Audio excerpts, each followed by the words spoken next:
Welcome to Everyday English, where English becomes exciting. Today, we start the thrilling journey of one of history's most controversial figures, Adolf Hitler. Love him or hate him, his story is filled with dreams, failures, ambition, and power.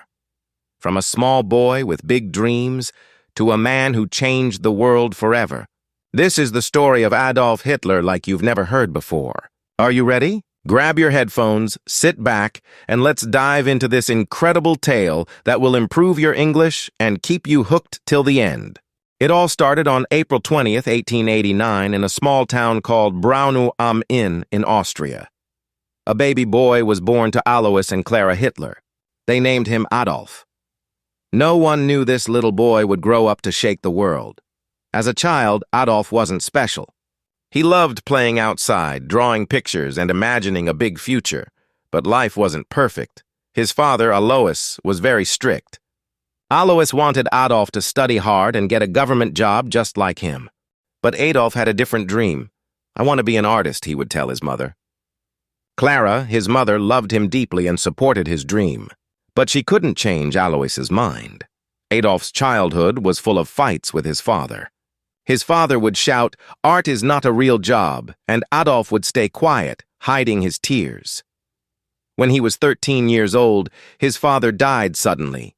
Some people thought Adolf would feel free, but losing his father left a hole in his heart. Adolf started skipping school. He was once a good student, but now he didn't care. Teachers would say Adolf is smart, but he is lazy.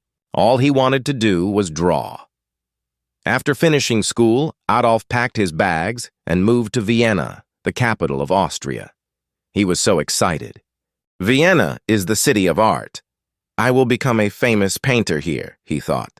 He applied to the Academy of Fine Arts, a big art school, but when the results came, his heart broke. He didn't get in. The school told him, "Your work is not good enough." Adolf felt humiliated. "I'll try again," he said. But the next year, the school rejected him again. He was devastated. Without school or a job, Adolf's life became hard. He lived in tiny, dirty rooms and sometimes slept on the streets. He painted postcards and sold them to tourists for a little money. "Why is life so unfair?" he often thought. During this time, Adolf's mother passed away. He was alone and angry. He started to blame other people for his failures. "It's not my fault," he would say. In 1914, everything changed. World War I started, and Adolf saw a chance to make his life meaningful. He joined the German army. He loved being a soldier. "Finally, I am part of something big," he thought. Adolf was brave in the war. He carried messages across dangerous battlefields and received 2 medals for his courage. But in 1918, Germany lost the war. Adolf was furious. "Our leaders betrayed us," he shouted. He felt Germany needed someone strong to bring it back to power. After the war, Adolf returned to Germany. The country was in chaos. People were poor and hungry. Many were angry about the war's end. Adolf saw this as his opportunity. He joined a small political group called the German Workers' Party. Adolf was a powerful speaker. When he spoke, people listened. His words were full of anger, passion, and promises. "Germany will rise again," he would say. Slowly, more and more people started following him. Adolf changed the name of the group to the National Socialist German Workers' Party, also known as the Nazi Party. He designed their symbol, a red flag with a black swastika. "This will become the most powerful symbol in the world," he declared. His speeches became famous. Thousands of people came to hear him. They believed in his dream of a strong Germany. But Adolf's ideas were dangerous. He blamed certain groups of people for Germany's problems and wanted to make Germany only for Germans. After World War I, Germany was in big trouble. People had no jobs, food was expensive, and many families were hungry. The country had to pay a lot of money to other nations because they lost the war. Germans were angry and sad. Adolf Hitler saw this pain. He told the people, "It's not your fault. I know who is to blame." His words gave people hope, but they also made them angry at others. Slowly, Adolf became a popular name. Adolf worked hard to grow his party. He held big meetings and gave loud emotional speeches. "Germany can be great again," he shouted. People clapped and cheered. They believed in his dream. In 1923, Adolf tried to take control of the German government by force. This was called the Beer Hall Putsch, but it failed. Adolf was arrested and sent to jail for 9 months. While in jail, Adolf wrote a book called Mein Kampf, which means My Struggle. In this book, he wrote about his ideas. He said Germany needed to become powerful, and that certain groups of people were the enemy. The book became popular, and many Germans started to believe in his ideas. After getting out of jail, Adolf worked even harder. The Nazi Party became stronger. By 1933, Adolf Hitler was chosen as the Chancellor of Germany, the country's top leader. This was the start of a new chapter. Adolf promised jobs, a strong military, and a bright future. The people trusted him, but they didn't know what he was planning next. As Chancellor, Adolf made many changes. He built roads, factories, and schools. More people got jobs, and Germany started to look strong again. The people were happy. They said Hitler is a hero. But behind this success, Adolf had dangerous plans. He controlled newspapers, radios, and schools. People were told, you can only believe in Adolf Hitler. Those who didn't agree with him were punished or sent to prison. Adolf created a strong army called the SS and a group of young boys called the Hitler Youth.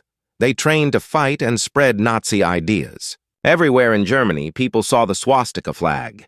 It became the symbol of Adolf's power. Adolf's speeches became even more powerful. He would say, Germany is the best.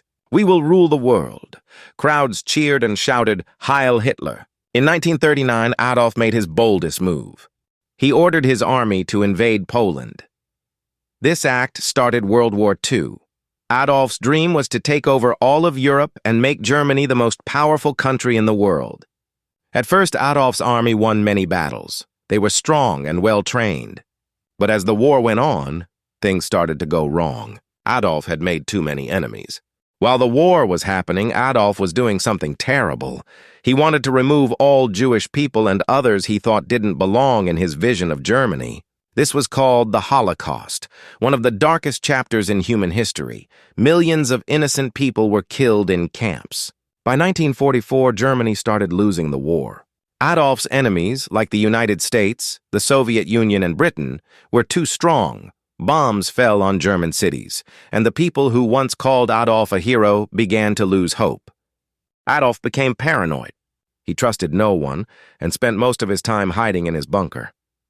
By 1944, Adolf Hitler's dreams of ruling the world were falling apart. His army, which once seemed unstoppable, was now losing battles everywhere. The Soviet Union, one of his biggest enemies, pushed the German army back from the east. At the same time, American and British soldiers attacked from the west. German cities were bombed day and night. Families lost their homes, and the people began to turn against Adolf. Why did we follow him? Many asked. But Adolf didn't give up. He sat in his bunker, giving orders to his generals. "We will not surrender," he shouted. But deep inside, even Adolf knew the war was lost. In early 1945, Adolf stayed in a bunker deep underground in Berlin. The bunker was cold and dark, but it was safe from bombs. Inside, Adolf spent his time planning, though there was little hope left. He was not alone. His most loyal followers were with him, including his girlfriend, Eva Braun.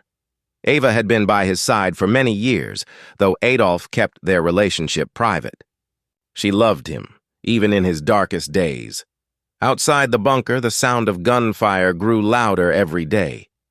The Soviet army was getting closer to Berlin. "The end is near," whispered his advisors.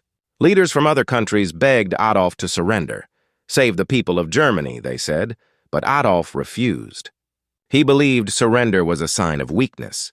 "If Germany loses, it is because the people were not strong enough," he said coldly. By April 1945, Berlin was surrounded. The Soviet army attacked the city from all sides. Buildings collapsed, fires burned, and people ran for their lives. On April 29, 1945, Adolf made a surprising decision. He married Eva Braun in the bunker. It was a simple ceremony with just a few people. "You've always been by my side, Eva," Adolf said. Eva smiled, even though she knew this was not a happy moment. After the wedding, Adolf and Eva spent hours together talking about their lives and what they had done. They both knew the end was near. On April 30th, 1945, Adolf made his final decision. He called his closest followers into the bunker and told them, I will not be captured alive. Adolf believed it was better to die than to let his enemies take him. He and Eva went to a small room. Moments later, they took their own lives. Adolf was 56 years old. When the Soviet soldiers reached the bunker, they found Adolf and Eva's bodies. The war in Europe ended shortly after. Germany surrendered on May 8, 1945. The people of Germany were left with nothing but ruins. Adolf's dream of making Germany powerful had instead brought destruction and sorrow. Millions of lives were lost because of his actions. After Adolf's death, the world worked to rebuild. Germany became a peaceful country. People remembered the horrors of the Holocaust and World War II to ensure such events never happen again. Today, Adolf Hitler's name is a reminder of the dangers of hatred, unchecked ambition, and misuse of power. Finally, his story teaches us, every decision we make shapes our future. Adolf's choices led to pain and loss, not just for him, but for millions of others. This reminds us that every action, no matter how small, matters. We must choose wisely and always think about the impact our decisions have on others and importance of compassion and unity. Hate and division only tear people apart. The world is a much better place when we come together, respect each other, and work towards peace. Life is too short for anger and judgment. By being kind and understanding, we can create a future filled with hope, not regret. So remember, choose love over hate, humility over pride, and unity over division. These simple lessons can make our world a better place. This was the story of Adolf Hitler, a man whose life changed the world forever. It's a story of dreams, power, and the mistakes that led to tragedy. Remember, history is not just about the past. It teaches us how to build a better future. Thank you for listening. And don't forget to like, share, and subscribe to Everyday English for more exciting stories that help you learn English while exploring history. See you in the next story.